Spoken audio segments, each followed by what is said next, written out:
ॐ सरस्वती त्वयं दृष्ट्या वीणा पुस्तकधारिणी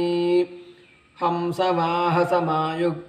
विद्यादानकरी मम प्रथमं भारती नाम द्वितीयं च सरस्वती तृतीयं शारदा देवी चतुर्थं हंसवाहना पंचमं जगती ख्यातं षष्ठं वागीश्वरी तथा कौमारी सप्तमं प्रोक्तमष्टमं ब्रह्मचारिणी